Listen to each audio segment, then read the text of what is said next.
नमस्कार, जय हिंद, वंदे मातरम। दोस्तों, एक बार फिर से आपका स्वागत है हमारे चैनल श्रुतिक पे। तो आज का जो टॉपिक है वो है तीस्ता सेतलवाड़।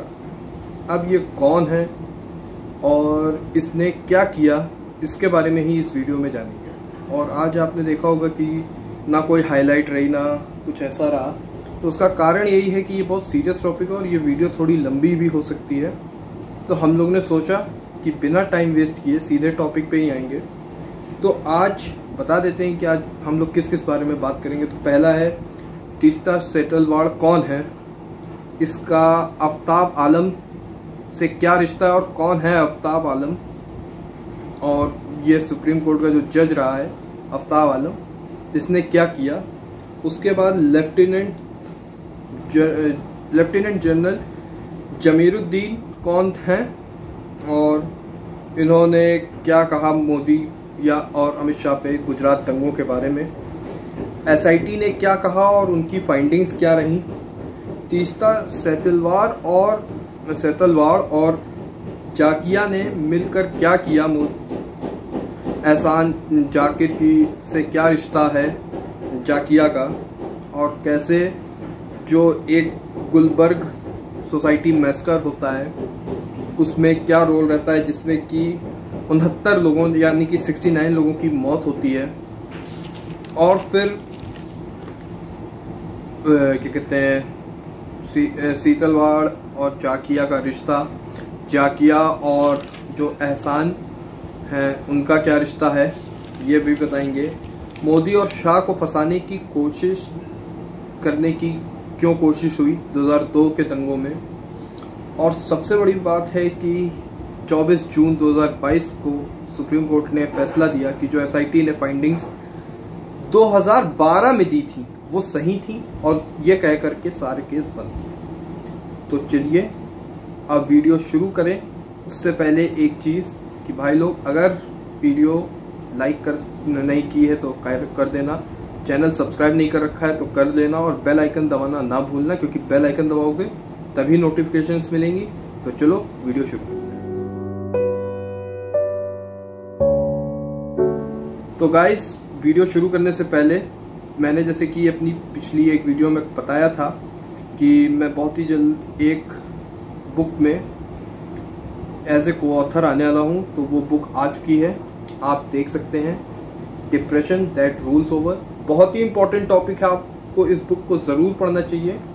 ना केवल इसलिए क्योंकि इसमें मेरी शायरीज हैं या वो, लेकिन इसलिए भी क्योंकि इसमें बहुत लोग हैं जिन्होंने डिप्रेशन के बारे में बहुत अच्छी अच्छी चीज़ें लिखी हैं। कुछ लोगों ने अपना एक्सपीरियंस बताया है, कैसे उन्होंने डिप्रेशन से डील किया, कैसे वो निकले उस चीज़ से। इस चीज़ को ज़रूर पढ़ें क्योंकि ये एक बहुत उभरता हुआ टॉपिक है जिसके बारे में लोग कम बात करते हैं क्योंकि सोसाइटी पागल समझने लगती है। तो प्लीज़ इसको जाके पढ़ें, और इसको आप अगर इसको खरीदना चाहें तो अमेज़ॉन पे ये उपलब्ध है। यह राइटर्स कॉर्नर पब्लिकेशन की तरफ से बुक पब्लिश्ड है, आप अमेज़ॉन पे खरीद सकते हैं। तो अब आ जाते हैं आज के टॉपिक पे। तो सबसे पहले बात करते हैं तीस्ता सेतलवाड़ है कौन। तो जरा और इनकी मुंबई में कैसे 500 करोड़ का ये बंगला बनवाते, 500 करोड़ का। और पता है किस इलाके में, जहां पे अमिताभ बच्चन रहते हैं वहां पे, छोटा मोटी जगह पे नहीं। और इनका क्या कनेक्शन है, कनेक्शन तो आप समझ जाएंगे, मुझे बताने की जरूरत नहीं पड़ेगी। तो पहले किसी आदमी को जानने से पहले थोड़ा फैमिली के बारे में जाना जाता है। तो चलिए, फैमिली का इतिहास ये है कि इनके दादा नेहरू के बड़े खास आदमी थे, और नेहरू के खास होने की वजह से ये first attorney general of India भी बने।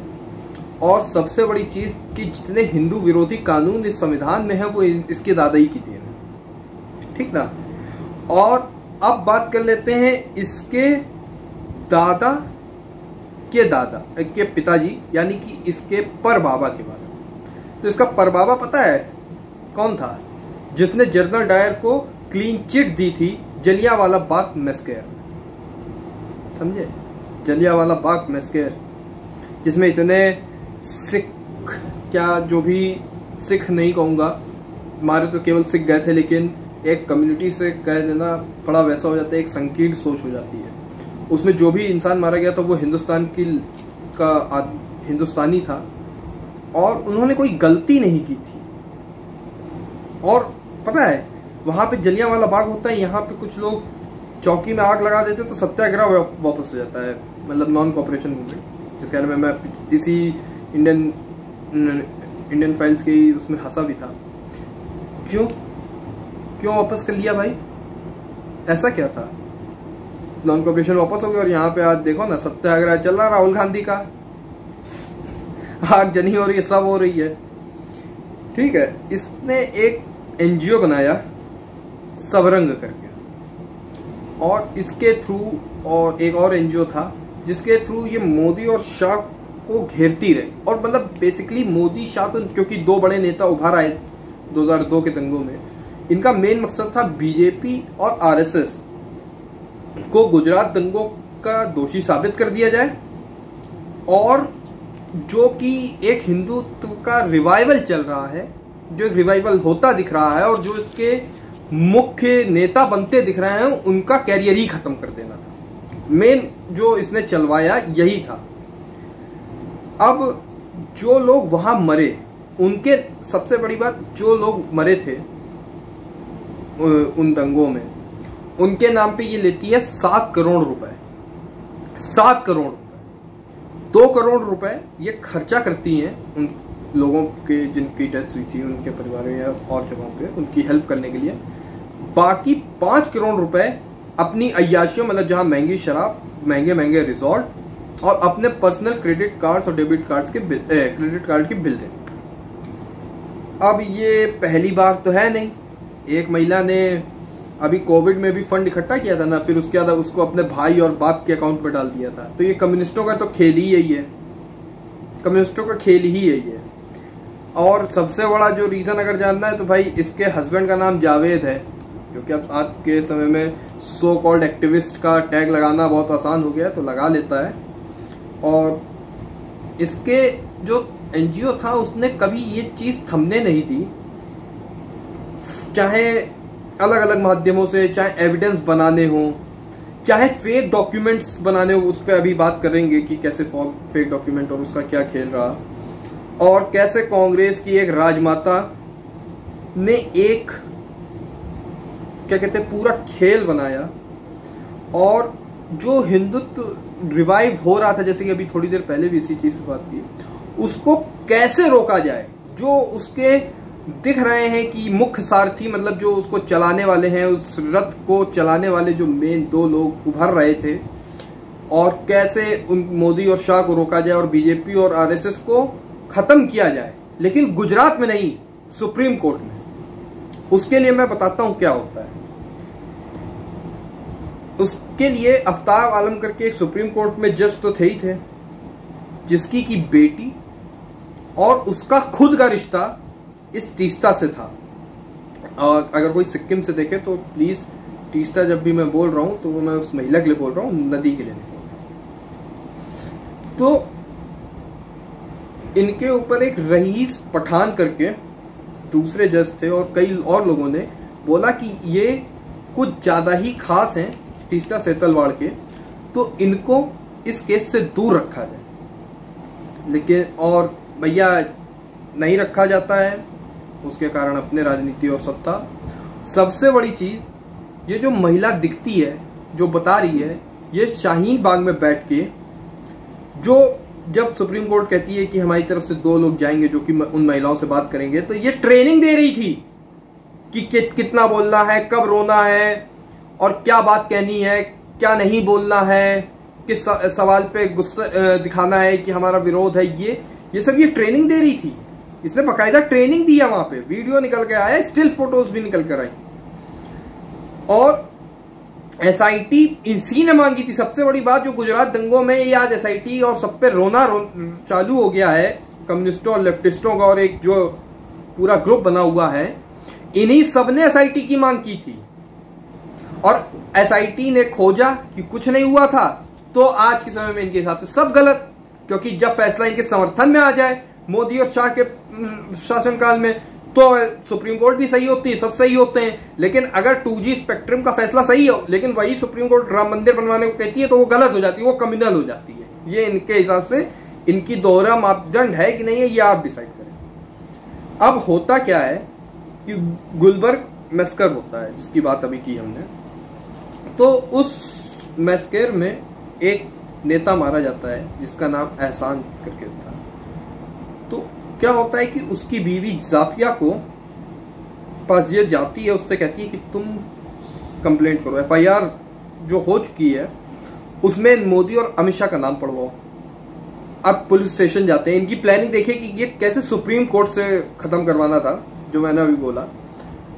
ये अच्छा, दोनों जाते हैं तो एक FIR का नियम है कि किसी के कहने पे किसी का नाम नहीं डाला जाता, और दूसरी चीज है कि इतने बड़े लोग का नाम जानने के लिए आपको कई सबूत या कुछ होना चाहिए। तो पुलिस कहती है कि नहीं, आप रिटर्न में कंप्लेंट दीजिए, क्योंकि एक प्रोसीजर है कि आप FIR, मौखिक FIR में आप किसी को नामजब्त नहीं कर सकता, आपको रिटर्न देना पड़ता है, तब वो नामजब्त FIR होगी। ये जब ये देखती है कि नहीं लिखा जा रहा है, क्योंकि ये जानती थी नियम, तो ये पहुंचती है हाई कोर्ट। हाई कोर्ट भी सेम चीज कह देता है कि आप रिटर्न में कंप्लेंट दे दीजिए कि अमित और अमित शाह ने करवाया है, और उसके बाद हम क्या कहते हैं, पुलिस स्टेशन को निर्देशित कर देंगे कि आप लिखिए। नहीं, ये नहीं करना है इनको नियम कायदे नहीं, कानून इनके बाप की जागीर है ना, कि इनके इशारों पे नाचेगी। तो ये वहां भी नहीं। अब पहुंचती सुप्रीम कोर्ट, और सुप्रीम कोर्ट में मजेदार केस है कि आफ्ताब आलम ही के पास इनका केस जाता है। जितने भी केस होते थे वो भी मैं आगे बताऊंगा। आफ्ताब आलम के पास जाती है, आफ्ताब आलम वहां से कर देते हैं कि FIR में अच्छा नाम कैसे लिखवाएं।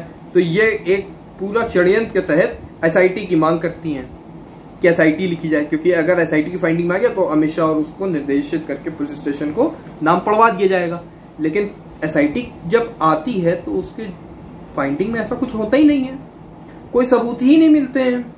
तो टीस्टा कहती है कि फ्रेंड्स ऑफ कोर्ट, एक क्या कहते हैं, थोड़ा लैटिन या कोई वैसा वर्ड है इसके लिए, फ्रेंड्स ऑफ कोर्ट के लिए, वो मैं नहीं जानता हूं। तो जो कोई लॉयर भाई हो अगर, तो वो प्लीज लिख दे कमेंट बॉक्स में कि क्या बोला जाता है कि इनको अपॉइंट करें। तो 2 लोग अपॉइंट किए जाते हैं, और दोनों घोर मोदी और बीजेपी और राइट विंगर के अपोज करने वाले, कोई बैलेंस नहीं करता आफ्ताब आलम। और किनको किया जाता है, एक तो आप सब जानते हैं प्रशांत भूषण, और एक है रामचंद्रन। और रामचंद्रन की सबसे बड़ी बात पता है क्या है, ये कसाब का लॉयर था, जिसको जो कोई ये कहे ना कि अभी की फंडामेंटल राइट है डिफेंड करना, इस चीज की बत्ती बना के अपने स्थान विशेष में घुसेड़ लीजिए। क्योंकि जो इंसान गोली मार रहा था मेरे देश के लोगों को, उस आतंकवादी को अगर ये कानून कहता है कि लॉयर मिलना चाहिए, किस लिए लॉयर मिलना चाहिए, ये कानून ये बताए, ये इस देश का सुप्रीम कोर्ट या सुप्रीम कोर्ट का चीफ जस्टिस मुझे ये बताए कि क्यों उस आतंकवादी को मिलना चाहिए, क्यों मिलना चाहिए, जब वो कह रहा है, उसने हर बार कहा कि हाँ इंशाल्लाह इसीलिए हमने किया। क्यों होना चाहिए?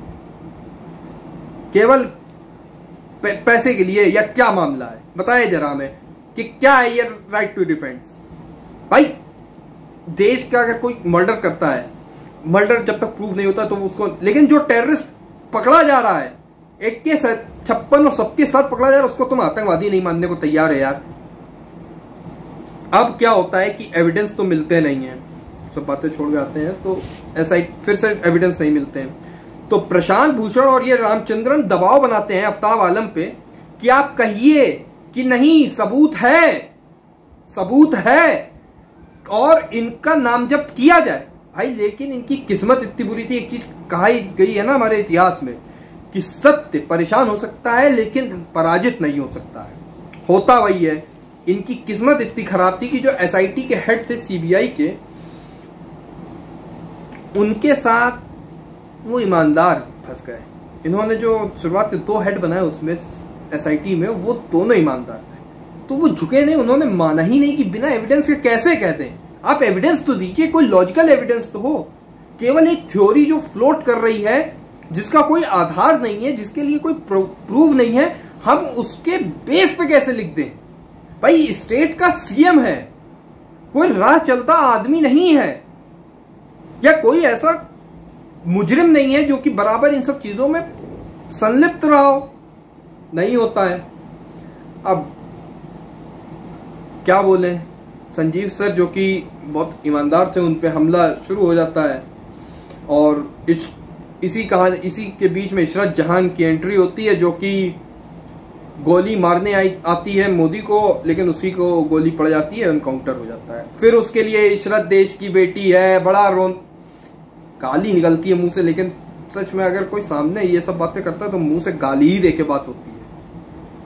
सच में इशरत देश की बेटी आतंकवादी, जब आतंकवादी प्रूव हो गई थे, ऐसे ही वो भी हुआ था ना दिल्ली वाला एनकाउंटर।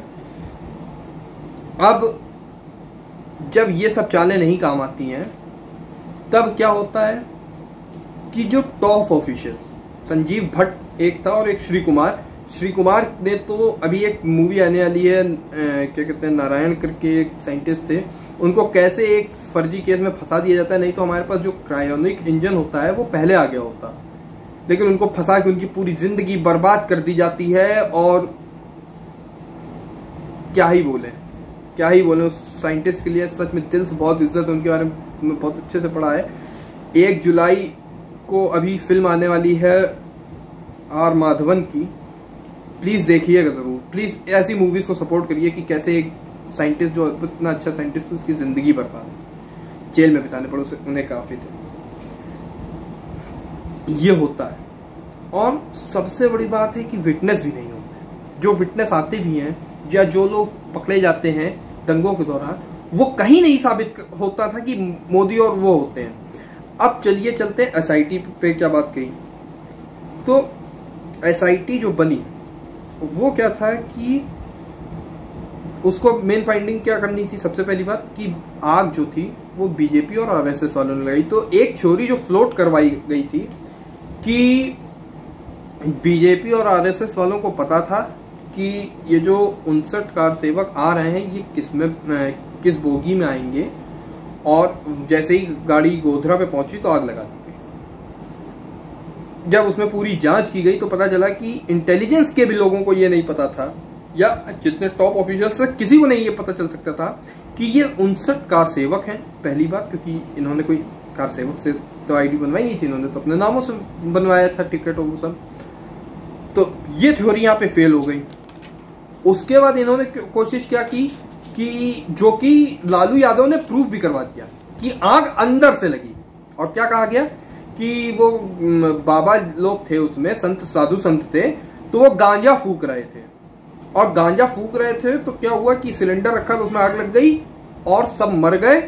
और सबसे बड़ी चीज कि अंदर से गेट लॉक नहीं, गेट अंदर से ही लॉक किया जा सकता, बाहर से नहीं। अब भैया मैं ट्रेन से चलता हूं, बाहर से भी ट्रेन का दरवाजा लॉक किया जा सकता है, पहली बात।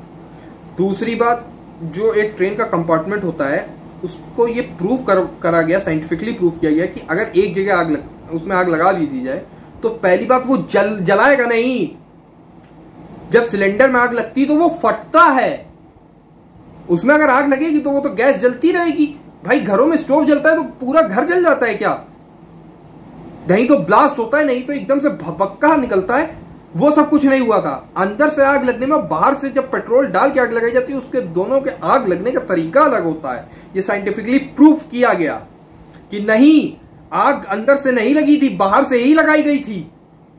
तो ये इनकी दूसरी हार हुई। लालू ने कमीशन बना के तो सब कर ही दिया था कि गांजा और वो। अब तीसरी आई कि मोदी ने कुछ किया ही नहीं। 2 से 3 दिन, मतलब ये 2-3 दिन तक इन्होंने पुलिस वालों को कह दिया कि नहीं सब होने दो, हिंदुओं को मारने दो। जबकि सच्चाई ये है कि दंगा शुरू होता उससे 2 से 3 घंटे के अंदर वो फोन करते हैं सेना के लिए, डिफेंस मिनिस्टर को, जॉर्ज फर्नांडिस थे उस समय, कि सेना भेजी जाए।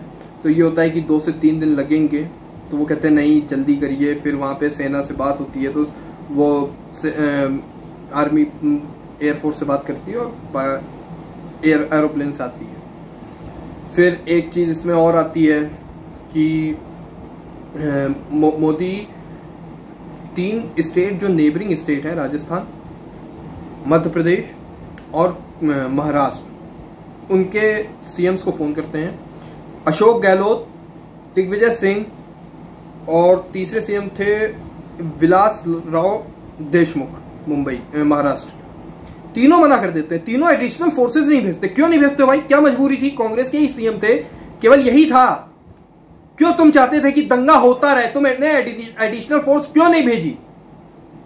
क्योंकि तुम नहीं चाहते थे दंगा रुके, तुम चाहते थे दंगा हो, क्योंकि तुम्हें पता था कि तुम वहां वापस नहीं आ पाओगे। तुम्हारा करवाया ये दंगा था, तुमने एडिशनल फोर्स नहीं भेजी, तुम्हारी गलती थी। तुम इस पे नहीं मानने को तैयार हो। अगर नरेंद्र मोदी जिम्मेदार माने जाते हैं, इन 3 सीएम का नाम क्यों नहीं लिया जाता? एडिशनल फोर्स भेजने को मना किया। दंगे हो रहे थे? नहीं। कोई बहुत बड़ी इमरजेंसी आई हुई थी? नहीं। कोई ऐसी चीज इनकी स्टेट में चल रही थी कि जिसकी वजह से पुलिस फोर्स का रहना जरूरी? नहीं। कोई इलेक्शन चल रहा था? नहीं। आपने उसके बाद नहीं भेजा क्योंकि आप नहीं चाहते थे कि दंगा रुके वहां पे। केवल यही कारण था और कोई दूसरा कारण नहीं था। कोई हो तो प्रूफ करके दिखा। उसके बाद संजीव भट्ट और हरिन पांड्या करके कहा कि हम लोग उस मीटिंग में थे जहां नरेंद्र मोदी ने बोला कि हिंदुओं को मारने दो, काटने दो, कुछ भी करने दो, अभी कुछ नहीं करोगे। हरिन पांड्या तुम मर गया, लेकिन ये संजीव भट्ट अभी भी अंदर है और अभी भी अपने कमीने बांध से बाज नहीं आता, अभी भी यही चीज बोलता है। जबकि ये चीज एसआईटी ने प्रूफ की कि ये वहां नहीं थे, क्योंकि अगर किसी को देखना हो तो भाई इनके पास सेलफोन्स थे। इनकी जब सेलफोन्स की लोकेशन निकाली गई तो ये वहां से 25 किलोमीटर दूर थे। आप 25 किलोमीटर दूर थे, आप उस मीटिंग में होने का दावा कैसे कर रहे हैं? जो मीटिंग केवल सीएम और सिक्योरिटी के जो भी रिलेटेड लोग थे उनके लिए थी, तो आप वहां पर थे क्या? जहां पर कैबिनेट मिनिस्टर की एंट्री नहीं थी और सबकी लॉगबुक होती है। कोई भी मीटिंग हो, ऑफिशियल हो अनऑफिशियल हो, ऑन रिकॉर्ड की हो या ऑफ रिकॉर्ड की हो, रिकॉर्डिंग हर चीज की होती है, लॉगबुक में एंट्री की जाती है। उसमें कोई ऐसी एंट्री नहीं रही। तो तुम यार कैसे कह रहे थे? यार शर्म नहीं आती है? अभी तो ये इसने तो चलो इन दोनों ने तो छोटा ही काम किए। फिर अभी एक श्री कुमार की बात करके आया ना कि वो खुद कुछ करने नहीं दिया, कि पुलिस को रोके रखा। और असल में हुआ क्या था, ये जो नंबी नारायण वाली चीज चल रही थी, नाम याद आ गया, नंबी नारायण करके जो साइंटिस्ट थे, ये केस ऊपर आने लगा। तो पहले 2 एफिडेविट्स में इसने ये बात नहीं लिखी, इसने लेकिन जब तीसरा एफिडेविट आया तब उससे 2 एफिडेविट इसने दिए, तब तक कुछ नहीं था। लेकिन फिर ये नंबी नारायण जी का केस सामने आने लगा था और इसके प्रमोशन पे दिक्कत आ रही थी। तो इसने क्या किया कि इसने तुरंत बाजी पलटते हुए कह दिया कि मैं वहां कि ऐसा ऐसा हुआ था और कि क्या कहते हैं, इन्होंने कुछ करने नहीं दिया और इन्होंने ये आदेश दिया।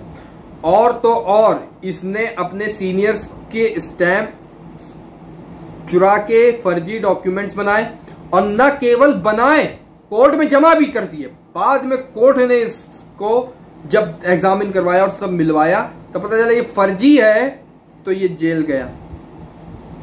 फिर एक तहलका करके, अब आते हैं छठी चीज पे। तो तहलका करके एक मैगजीन है, उसने एक स्ट्रिंग ऑपरेशन किया था। अब सबसे मजेदार बात कि उसमें 2 लोग दिखाए जाते हैं। एक कहता है कि वो बीएचपी से, एक बजरंग दल से, और वो कहता है वो दोनों का दावा ये होता है कि उनकी सीधे नरेंद्र मोदी और अमित शाह से बात होती थी, और जैसे ही ये चीज होती है गोधरा कांड में, तो नरेंद्र मोदी ने एक गन फैक्ट्री बनवा रखी थी जहां पे हथियार और सब रखे हुए थे। इन्हें वहां से हथियार मिलते हैं और ये वहां से जाके दंगे करते हैं। अब सुनिए, जब एसआईटी को ये इस स्ट्रिंग ऑपरेशन के बारे में पता चलता है तो इन लोगों को उठाया जाता है और सब करवाया जाता है। तो आशीष खेतान करके एक जर्नलिस्ट ने किया था। जब पूरी बात निकलती है तो निकलता है कि एसआईटी को और कोर्ट को आज दिन तक वो गन फैक्ट्री तो मिली नहीं जिसका इस स्ट्रिंग ऑपरेशन में दावा किया गया था। लेकिन एक बड़ी मजेदार बात होती है, जब इन पे दबाव बनाया जाता है और इनके जब कॉल रिकॉर्ड चेक किए जाते हैं और इनकी हैसियत पता चलती है, तो ये इतने बड़े नेता ही नहीं थे बीएचपी और बजरंग दल के कि इनकी नरेंद्र मोदी और अमित शाह से बात हो डायरेक्टली। ये बहुत छोटे लेवल के कार्यकर्ता थे कि ये वहां के प्रदेश अध्यक्ष को नहीं जान सकते। समझ लीजिए, प्रदेश अध्यक्ष तक नहीं पहुंच सकता और सीएम तो तब भी बड़ी बात है। जब इन दोनों पे दबाव बनता है तो ये मानते हैं कि इनको तहलका ने कहा था कि हमें एक बहुत ही सेंसेशनल स्टोरी चाहिए है, जिससे कि एक उबाल सा आ जाए कि एक बड़ा ही हिंदू वैसा, तो आप वैसे बोलिए। तो इनका ये छठी चीज यहाँ फेल होती है। और ये तहलका जो क्या कहते हैं मैगजीन है ना, ये उसी तरुण तेजपाल की है जिसने अपनी दोस्त की लड़की के साथ लिफ्ट में क्या किया था। कितनी छोटी, गंदी, घिनौनी, सड़ी हुई मानसिकता का ये आदमी है, उसकी ये तो है। और सबसे बड़ी बात, ये स्टिंग ना पहला था ना आखिरी जो कि स्टेज हुआ था। इसी तरीके जेएनयू में भी हुआ था और इसी तरीके बहुत जगह पे होता रहता है। 2020 में जेएनयू में हुआ था, जहां पे एक फर्स्ट ईयर स्टूडेंट को बता दिया गया था कि उसने सारा दंगा और बवाल करवाया। अब आते हैं लेफ्टिनेंट जमीरुद्दीन जी की बात पे। लेफ्टिनेंट जनरल थे, सॉरी। पहली बात, इन्होंने ये दावा करते हैं कि ये वहां पे सेना पहुंचती है तो एक दिन तक पुलिस मतलब जो गुजरात सरकार होती है या कोई भी होता है, गुजरात सरकार इनको कोई मदद नहीं करती है। और ये अपनी बुक में ये दावा करते हैं। और उस बुक का जो विमोचन करने आते हैं या जो उस बुक को लॉन्च करने में आते हैं, वो आता है हामिद अंसारी, जो कि यूपी के एक माफिया अंसारी से, मुख्तार अंसारी जिसका नाम है, उसका रिलेटिव है। और रोता है जब उस पर कार्रवाई होती है मुख्तार अंसारी पे, तो रोना चालू कर देता है कि इस देश में मुसलमान सुरक्षित नहीं। उससे तो ये करवा रहे थे। तो इनकी बात कितनी ऑथेंटिकेटेड है ये आप डिसाइड करिएगा व्यूअर्स, क्योंकि ये मेरा दिल गवारा नहीं कर पाता है कि एक सेना के लेफ्टिनेंट जनरल रैंक के आदमी की बात को गलत कहे। तो मैंने एक अपनी थ्योरी सोची और मैंने सुबह सोचा कि लेफ्टिनेंट जमीरुद्दीन जी झूठ नहीं बोलेंगे, अपनी बुक में भी झूठा दावा नहीं करेंगे। तो मेरे पास एक थ्योरी निकल कर आई जो कि मुझे कुछ सच लगी। मैंने माना कि हाँ, हो सकता है ये भी बात हो। तो वो ये बात थी कि यार जब दंगे होते हैं तो ट्रैफिक में बाधा नहीं पहुंचेगी क्या भाई? क्योंकि जिस तरीके से बवाल चल रहे हैं, जो कुछ भी हो रहा है, उसका क्या है? उसका भी तो कहीं ना कहीं रोल है ना। तो उसका रोल क्या है? उसका रोल यही था कि हो सकता है नरेंद्र मोदी मदद देना चाहते हो लेकिन ना दे पाए, क्योंकि उन्हें उस दंगे को कंट्रोल भी तो करना था। आप अहमदाबाद पहुंच चुके थे, ठीक है, लेकिन गोधरा और अहमदाबाद कोई बहुत दूर तो है नहीं। तो हो सकता है कि अहमदाबाद की पुलिस की जितने व्हीकल्स या जो भी था, किसी भी तरीके वहां पे रोकने की कोशिश हुई हो। जब दंगे होते हैं तो गाड़ियां भी जलाई जाती हैं, तो हो सकता है गाड़ियां जला दी गई हो या उनको रोकने के लिए गए हो, या कहीं दंगा फैल गया हो। तो अहमदाबाद में भी तो चला था, पूरे गुजरात में दंगा चला था, तो रोकने की भी तो कोशिश हो रही होगी। तो हो सकता है लेट हो गया। और सबसे बड़ी बात, इनकी भी बात का कोई प्रूफ नहीं है। अब टीस्टा ने जो थ्योरी मेनली प्लॉट की अपने एनजीओ और सबके माध्यम से, वो क्या की कि इस देश को खतरा माइनॉरिटी से नहीं है बल्कि बीजेपी और आरएसएस से। इस देश में आतंकवादी हमला कौन करता है ये बताया जाए। शरद राव पवार मानता है इस चीज को कि जब हिंदुओं की बाहुल्य क्षेत्रों और हिंदुओं के मंदिरों में हमले हुए थे पाकिस्तान, महाराष्ट्र के अंदर मुंबई में सीरियल ब्लास्ट हुए थे, तो उसने एक जगह एक्स्ट्रा जुड़वाई जो कि मुसलमान की मस्जिद थी, जिससे कि हिंदू नाराज ना हो जाए, हिंदू को यह ना लगे कि मुसलमान ने किया है तो मुसलमान को मारने ना उतर जाए, दंगा ना हो जाए। गाली निकल रही है मुंह से, लेकिन क्या करूं, हिंदू ही तो हिंदू के खिलाफ होता है। हिंदू ही तो बताता है ये ज्ञान हिंदू ही देता है कि नहीं, दंगे तो दोनों तरफ से होते हैं, ताली एक तरफ से थोड़ी नहीं बजती है। भैया कोई तुम्हारे गाल में तमाचा मारे, तुम नामर्द होगे कि नहीं मारोगे? मेरे गाल में बेमतलब कोई तमाचा मारेगा तो उसको पलट के उससे 10 गुनी दम का तमाचा मारूंगा, और ये मेरा संवैधानिक हक है, ठीक ना? लेकिन तमाचा पहले वो ही मारेगा। गाली बकेगा तो गाली उससे 10 गुनी नहीं तो 100 गुनी गंदी दूंगा। ऐसी दूंगा कि गटर में मुंह छुपाएगा जाके, लेकिन बकूंगा। जिसको लगे ना कि क्यों ये दिल से निकलता है, क्योंकि ये सब जो थ्योरी बनाई गई कि माइनॉरिटी से खतरा नहीं, अरे कश्मीर में क्या किया था, मेजॉरिटी कौन था, टिक गया था। केरल में क्या हो रहा है, जहां 40% हो जाते इस दुनिया में, जो कोई भी इलाका जो कि मुस्लिम बाहुल्य होता है वही सेंसिटिव क्यों होता है? क्रिश्चियन बाहुल्य इलाका नहीं सेंसिटिव होता है, हिंदू बाहुल्य इलाका नहीं सेंसिटिव होता है, लेकिन मुस्लिम बाहुल्य इलाका क्यों सेंसिटिव होता है? इसका जवाब जो दे दे वो मुझसे बहस कर ले आके 1-to-1 चैनल पे, कहीं पे भी मैं करने को तैयार हूं। अब सबसे बड़ी बात, एक जो इसने थ्योरी प्लॉट करने के तरीके ढूंढे टीस्टा ने, वो ढूंढे एक कौसर बानो करके एक प्रेग्नेंट महिला थी, उसका मर्डर हो जाता है, उसका वो भी जलाई गई। तो बताया क्या गया कि क्योंकि इन्हें 1990 में जो हिंदुओं का पलायन करवाया गया था कश्मीर से, उसको बैलेंस करना था। तो इन्होंने क्या कहानी बनाई कि पहले उसका पेट काटा गया, बच्चे को निकाला गया, उस बच्चे को भी मार दिया गया, फिर उसको मारा, कुछ जला दिया गया। जब उसकी पोस्टमार्टम रिपोर्ट आती तो वो बिल्कुल अलर्ट थी, उसमें कहा गया कि नहीं ऐसा कुछ नहीं हुआ था, ये मरी केवल क्योंकि दंगे हो रहे थे उसमें ये आग से लगी। फिर एहसान जाफरी मारा जाता है। गुलबर्ग मैसकर की जो बात की थी हमने, उसमें वो फायरिंग कर रहा था, ठीक है, और ये कौन था? एमपी, कहां का? कांग्रेस का, समझे? तो गुलबर्ग जो मैसकर होता है उसमें क्या होता है, ये फायरिंग कर रहा था। और इसने फॉरेन राइटर ने लिखी है बुक, तो उसमें लिखा है कि इसने अपने लोगों को फोन किया, लेकिन वो लोग भी उस दंगे में शामिल थे, तो उन्होंने इसका फोन नहीं उठाया, वो वहीं मार दिए गए। तो समझिए कि एक एमपी ये अपील करने की जगह कि आप शांत हो जाइए, आप लड़िए मत, वो दंगा करा रहा था, फायरिंग कर रहा था। और जब गोली मार दी गई तो उसकी बीवी को लेके कि मोदी को फंसाओ चल के, ये खेल अभी तक ये चलता रहा है। अब आते हैं सबसे बड़ी बात पे, जो उस समय में अवार्ड मिले हैं, पद्म श्री, पद्म भूषण, उसको देखिए किसको मिले हैं। जो 2004 के बाद जो सत्ता परिवर्तन होता है और यूपीए लौट कर आती है, राजदीप सरदेसाई, बरखा दत्त, टीस्टा सेतलवाड़, शेखर गुप्ता, जो आज को तो पद्म भूषण मिला और बाकी 3 को पद्मश्री मिला। राणा आयूब, जो एक अब वो पद्मश्री अवार्ड वाला खत्म करके अब इस पे आते हैं। एक राणा आयूब ने एक किताब लिखती है, उसमें क्या लिखती है, एक गोला, उसके अंदर गिरगिट। अब मुसलमानों का तो आप जानते हैं गिरगिट से कितनी नफरत और वो सब रहती है।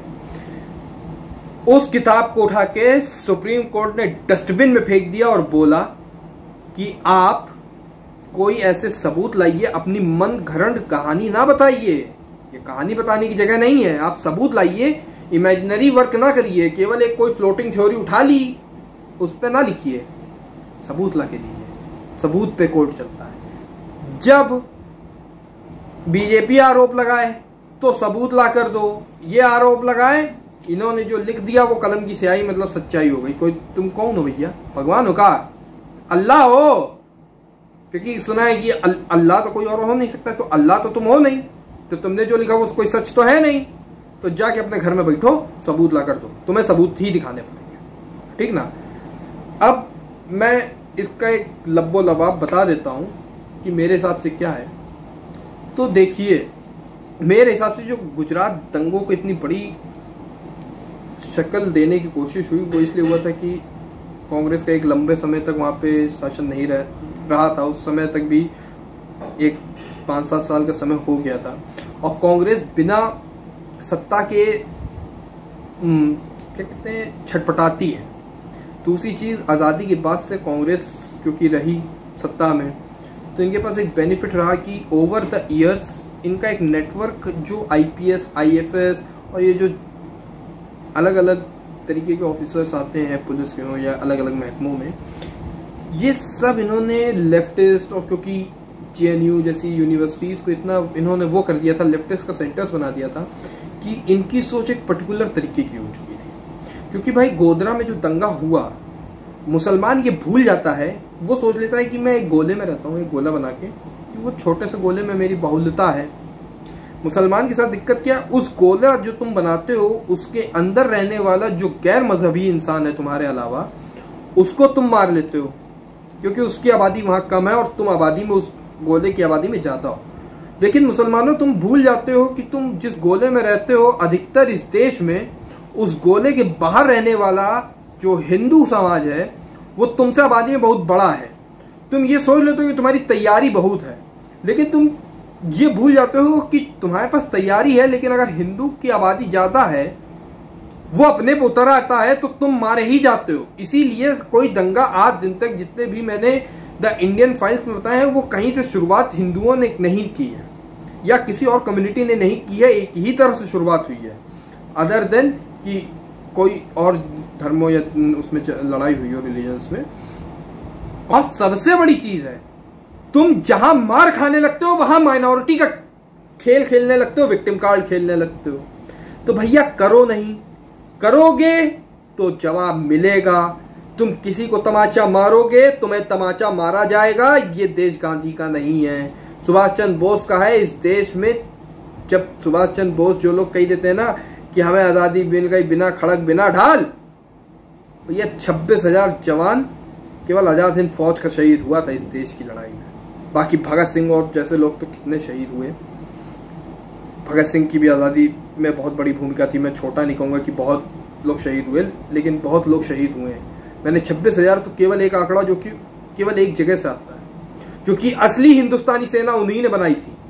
क्योंकि जो आज दिन तक हिंदुस्तान में सेना का प्रबंध चल रहा, वो हिंदुस्तानी सेना कहने की है कि आज हाँ इंडियन गवर्नमेंट उसको ओन कर सकती है, लेकिन वो जो एक पूरी लेगेसी है वो इंडिया की ना होके ब्रिटिशर्स की है। आज भी तीनों सेनाओं ने कोई चेंज नहीं किया, नियम तक नहीं बदले गए थे। नरेंद्र मोदी के आने के बाद नियम बदलना चालू हुए हैं, इसलिए दिक्कत है आपको। क्योंकि तुम जो हमें एक चीज सिखा दी गई कि वेस्ट बड़ा आगे, काहे का आगे यार, आज हमारे पास आ रहे हैं। हम वेजिटेरियन खाना खाते थे कि ब्राह्मण बड़ा कहते थे कि वेजिटेरियन खाना खाओ, आज वहां वीगन का शुरू हो रहा है। क्यों चालू कर रहा हो भाई? वो हमसे आगे थे तो वहीं रहो। बड़ा एलोपैथिक का खेल चला, आज आयुर्वेदिक के लिए इलाज कराने स्वीडन जाते हैं, स्विट्जरलैंड जाते हैं लोग। क्यों जाते हो भाई? आज वो क्यों आयुर्वेद पे आ रहे हैं वापस? हम इतने पिछड़े थे, तो हम इतने पिछड़े हैं कि हम जिस शिव जी को पूछते थे और मानते थे कि सारी कॉस्मेटिक एनर्जी इनके अंदर स्टोर होती है, ये एक बहुत बड़ा वैसा है, अलग अलग मान्यताएं जो इंसान जैसे देखे। उस जब पहला न्यूक्लियर स्टेशन बनाया जाता है तो उसका डोम वैसे ही रखा जाता है, और वो जो बनाने वाला इंसान होता है वो यही कहता है कि इससे शिवलिंग से ही इंस्पायर्ड थे। तो साफ सोचिए, हमारी संस्कृति बहुत उच्च है, हमें किसी से सीखने की जरूरत नहीं, हम सिखाने के आदी हैं। और अभी लोगों ने देख लिया जर्मनी में क्या हुआ है संडे को, कैसे बाइडेन आके हाथ मिला रहे हैं, हम और मोदी जी खड़े थे। तो यही है कि हमारा देश महान था, लेकिन इस देश की महानता खुल के और गर्व से बोलने वाला पीएम हमें या तो अटल बिहारी वाजपेयी जी मिले थे, और या 2014 से और अभी तक नरेंद्र मोदी मिले। इसके साथ अपनी वीडियो खत्म करता हूँ। अपनी ओपिनियन कमेंट बॉक्स में जरूर बताइएगा, वीडियो शेयर करिएगा, अभी तक सब्सक्राइब नहीं किया तो सब्सक्राइब करिएगा। जय हिंद, वंदे मातरम।